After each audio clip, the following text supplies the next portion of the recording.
Hi everyone. Today I'm going to be talking about sorghum sudan and its use as a hay and forage crop for cattle. Sorghum sudan goes by a couple different names: Sudex, Sudangrass, or the different sorghum sudan varieties that you may see.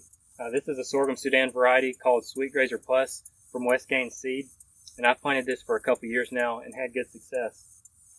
Sorghum sudan hay and forage is very sweet to cattle. It's also very nutritious. It comes back, I've had this tested in the past, and it's came back at 8 to 9% protein content. One of the big advantages of sorghum sudan and sudan grasses is that the amount of biomass that it's able to produce per acre. As you can see, this is a very thick stand, very lush, very green, and I am able to produce a lot of hay off this. Since it is a sorghum variety, it is very sweet. The cows love the taste of it. The plant itself is a stalky plant with leaves. You can see there, and the different varieties are able to control different types of leaf width and stem size. That's important because as this stuff grows, it is one of the fastest growing, or probably the fastest growing crop I've seen, averaging sometimes it feels like an inch a day in height that this grows. So as it grows so real fast, it can get stalky, but some of those varieties are able to control that thickness. And that stalk is harder for the cattle to digest, so the narrower the stalks, the better. So how I plant this stuff is around the March time frame is when I start preparing my soil samples and sending off my lab tests to come back.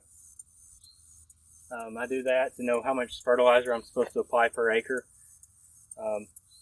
Then starting around the 1st of April, I spray the ground and kill it with poison, 41% glyphosate.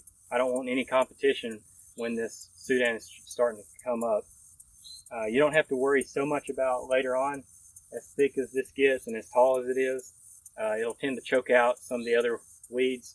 But then if any other weeds that you may get, like crabgrass that you see here, is still good hay and forage for cattle.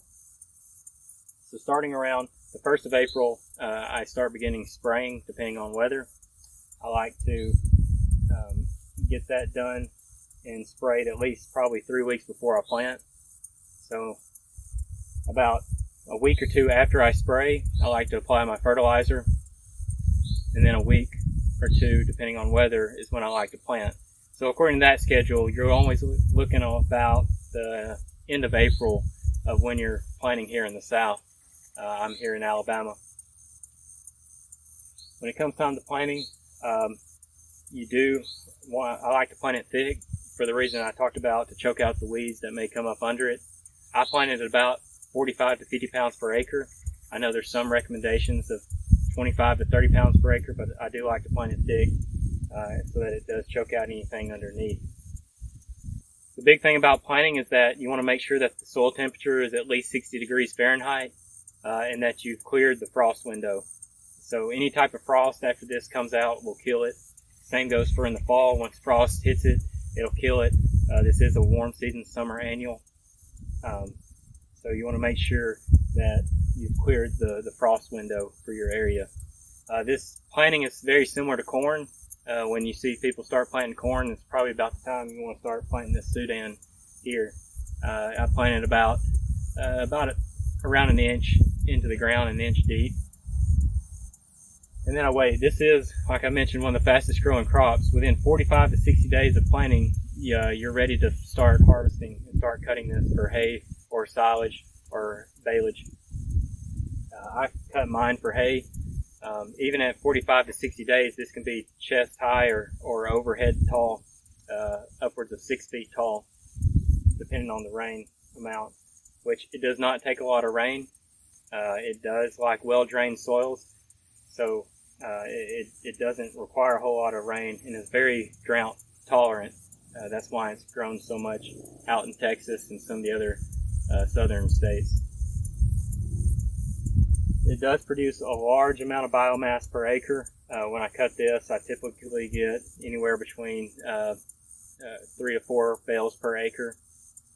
That's what makes it so attractive, is because the amount of hay that you are able to get, good quality hay that your cattle will really enjoy, because it does have that sweet taste of sorghum in it. When it comes time to cut your Sudan for hay, a few things you want to consider.